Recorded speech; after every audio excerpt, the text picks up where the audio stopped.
Hi everyone, Lisa here from Fireside Strategic. Welcome to our videocast, Humanity Builds Better Businesses, where we celebrate leaders that do transformational work within organizations, helping their clients grow and lead teams with humanity. Today, I'm happy to chat with LoriAnnes Demers, a master certified coach, as well as the owner and visionary at the Demers Group. LoriAnnes, thank you so much for joining me today. My pleasure. Thank you for having me. I was wondering if you could tell us a little bit about your work at the Demers Group. I'm going to step back for a second. I grew up in community, in a business, a hunting fishing lodge, a large retreat in Ontario, and it was very communal. You know, we had grandparents and aunts and uncles and mums and dads and siblings and staff and guides, and we all worked hard together and lived together and played together. And we were very diverse in culture and age and all kinds of things. So that was just normal to me. So when I came into the corporate world in my mid-20s, late 20s, it was a bit of a shock to experience the divisiveness in many ways: cultural divisiveness, age divisiveness, gender divisiveness. So I just thought, God, what would it be like if some of these organizations actually could experience what I experienced in our business as a young woman and a young girl? So that's where I started, was with a commitment to create organizations where people felt like they belonged, where they were known for their individual gifts and strengths, and they saw others for their individual gifts and strengths, not their culture, their age, their gender. So, you know, it's been all over the map over the years as to people that are open to that and people that aren't. But what I'm finding is that, especially in the last few years, and especially with COVID, there is much more of a hunger for this kind of learning and this kind of journey in organizations. People are starting to step back and question what's important, you know, and what we have and what we do, our titles, our education, our experience. Yes, they're important, but there's something else that's even more important, and that's who we are and what we bring as a gift.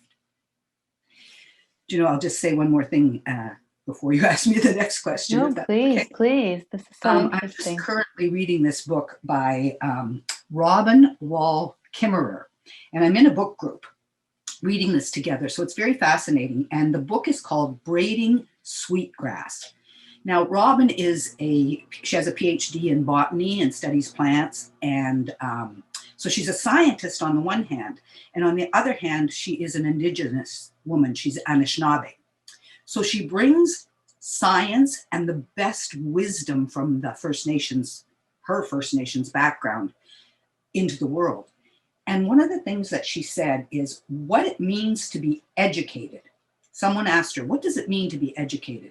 And she said, an educated person knows what their gifts are and how to give them in the world. So what if in our organizations, we knew what our gifts were and we knew what each other's gifts were in a way of being and knew how to contribute those? Wow, there's so much to unpack there. That's so beautiful. I love how you take this experience of growing up in a very unique environment, a very communal environment, something that most of us in North America and probably all over the world haven't experienced. And you're bringing that into companies, an environment which traditionally doesn't have that. What is it like to translate that communal experience into a corporate environment? Yeah, you know, it takes courage because you're really stepping out and speaking on behalf of something that some people are just like, what? You know, we're used to triple bottom line and you know all those things that we've all learned and that are effective in their own way. Um, but what I find is introducing the idea of work as community has people intrigued and has them lean in Mhm. with some degree of curiosity and wanting to know. And also, certainly, they're interested in how might this impact our growth. Or for some companies and corporations, they're not trying to grow. For instance, I do a lot of work in health organizations, health authorities. They're not looking at growing, but what they're doing is looking at how do they, in these big systems, because they're huge systems, how do they create some kind of a culture, a way of being known internally by their staff and externally by clients and partners. So, although it takes courage, I think it takes trust, and I'm very good at building trust. That's one thing that I do well. And I'm courageous. I'll speak up and stand for something, even though it might be a new thought. Wow. I see it. I see it. So when you do come into an organization and you help them find that new way of being, you already mentioned that it builds up the culture. It helps them grow. Could you talk a little bit more about like the practical, tactical outcomes of your work?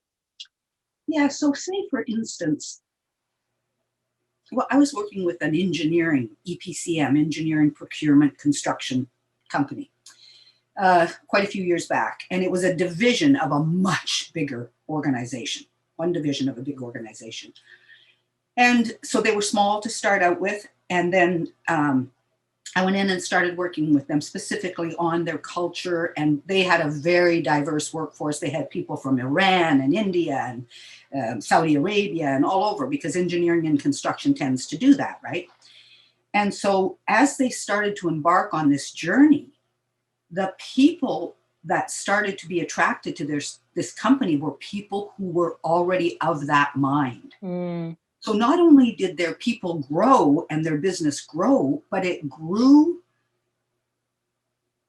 in a way that turnover became very low, because they were actually willing to espouse this new kind of thought and attract people that were like-minded. So, we could measure things like growth of the business, for sure, less turnover, employee engagement, satisfaction. And we grew from 75 to 500 in 3 years. Amazing. Amazing. What incredible growth. And yeah, you could see how that really impacts the culture, but also the bottom line. Yes. And you bring it feels like you bring so much joy and energy and openness into these places where that may have been missing before. Yeah, I think You, so. LoriAnne, last time we spoke before this interview, you talked a little bit around your background and how that has influenced your work, in particular, helping you find your own voice and how you bring that to the corporate world. I would love to dive into that. Could you tell us a little bit about that? Yeah, so as I said, um, I grew up in a hunting fishing lodge. Yeah. And at that time, this is going to sound funny, but my background is also Métis. I'm Anishinaabe, Ojibwe, and French. I don't know if I told you this, Lisa, but my father at the time was very embarrassed about being French or First Nations. Those weren't comfortable for him because our clients were mostly American and didn't understand, the French culture and First Nations. There wasn't a great relationship between white settlers and First Nations people at that time. We're still struggling with that, right? So I didn't know a lot about my background growing up. My father couldn't hide that he was French because he had a very strong French accent, but he could hide that he was First Nations. But as I grew up and really started to be interested in the First Nations part of my background, I saw what the wisdom in that culture could bring to our organizations. Just simple things like fierce listening, like listening with ferocity to understand what people are saying, not just to hear the words. Circle work instead of front of the room, back of the room kind of. When I facilitate workshops, we never do theater style. It's always in circle. And in some large organizations, I've had to have concentric circles because there were so many people in the room. But then people are looking at each other. They're looking at each other instead of looking at the back of somebody's heads. Just those very simple things have had huge impact on the way people do meetings. Like, for instance, even in organizations, big cultures, small, private, for-profit, any of them, I invite them to start a meeting with a pause. a moment of reflection and settling into one's own body, so that we're not in the meeting just from our head, but we're operating both from our heart and our head. And it's a different experience. I can And absolutely see that.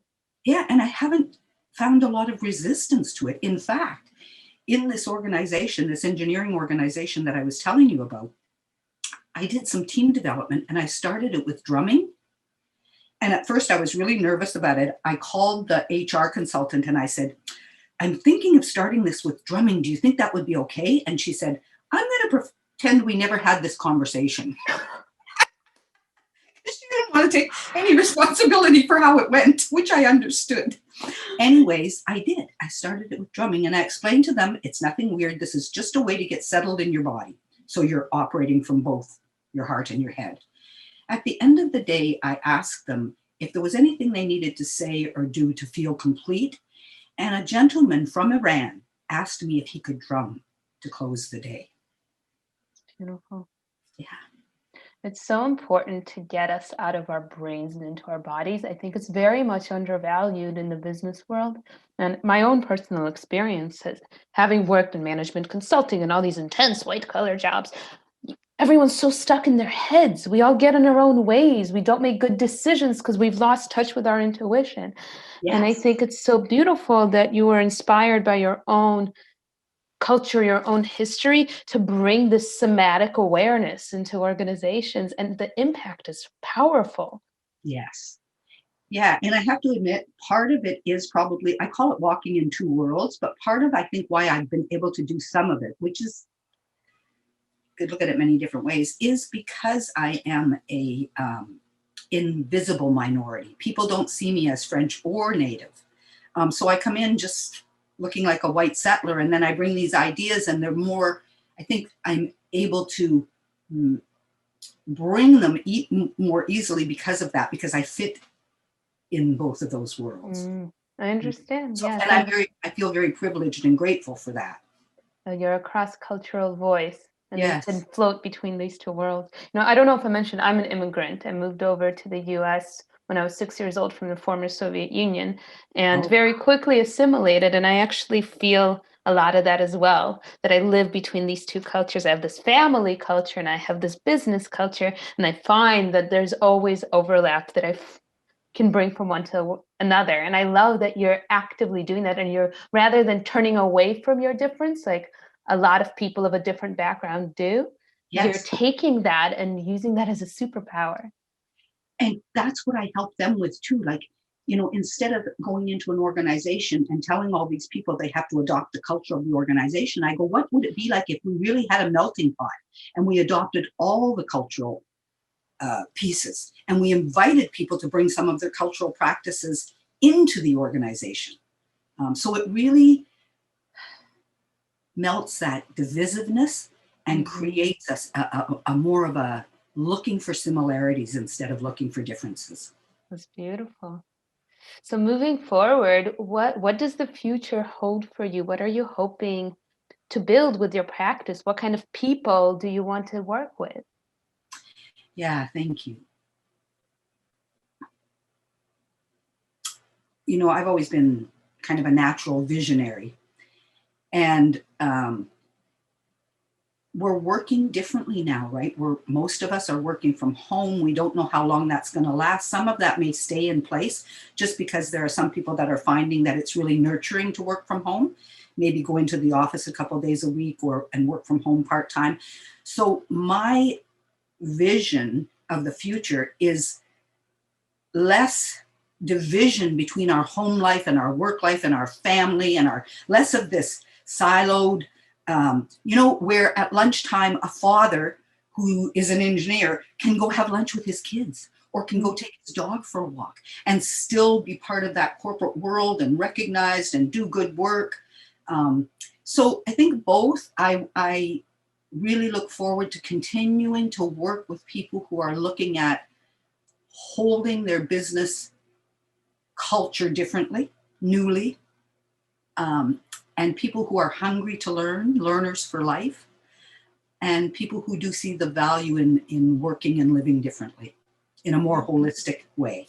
I hear you. You know, what's interesting is that it seems like there's this common thread, this common theme in your career of getting rid of divisiveness, both between people, but also within one person. Absolutely. And I love this idea of just showing up whole, whether it's at home with your dog, with your kids, with your spouse, with your friends, with your clients, with your coworkers, and having that be one life experience. And I think COVID has had such an interesting influence and almost forcing us to do that. Yes. And, my gift, because that's one of the things I do, is help people access their core essence or their gift that they were born to make available in the world. Um, and that's their way of getting to know themselves and bringing that, right?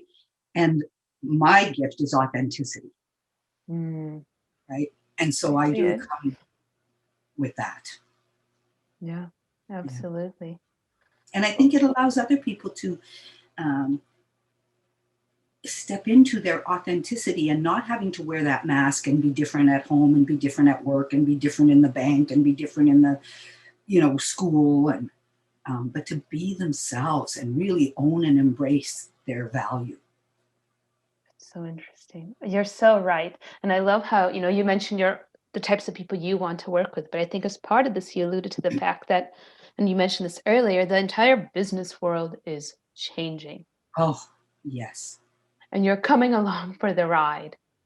exactly. And it sounds like you want to work with people that are embracing this change and Yes. finding not just the silver linings in it, but really leaning into it. Yeah, and co-creating the change, Hmm. because we're not there yet. We're just at the precipice of kind of a new way of doing business, a new way of working together, a new way of relating to money. Yeah. All of this, there's all kinds of opportunities right now. So I don't know all the answers. So what I look forward to is really working together with leaders in organizations to co-create this new way. I love that. So it's not just change, but you're making the change happen with them. And Yes, it's going to be for the better. absolutely. You really are a visionary. Well, look, as we come to the end of our time together, we've talked about a lot of very inspiring and important things, but I'd love to wrap up on a bit of a lighter note. When Yeah. you're not a master executive coach that's changing cultures, what do you like to do for fun Oh outside my of work? goodness, thanks for asking. So I live on a float home on the ocean. Tell us about what it's like to live on a float home. It's an amazing lifestyle. I've always lived with an ocean view, or for most of my life, but now I'm on the ocean in a float home. It functions like a regular home, but what I can do is tip my kayaks over and I'm on the water.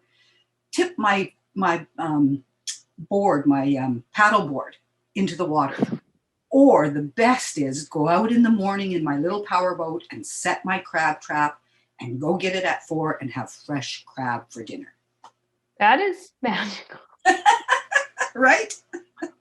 I'm a little jealous, I'll be honest. I do love living in New York. The city's really delightful, but I'm Yeah, such a nature person, so I have to drive out to go on a hike. And the fact that you're not just close to nature, but you're in it in it. is beautiful. Yes, and that too. So it is about the water for me, but I'm also surrounded by beautiful mountains, lakes, and rivers. So, whenever I'm not on Zoom or at my desk, I'm either in the mountains or in the water You're doing it right. You're doing it right. with my family.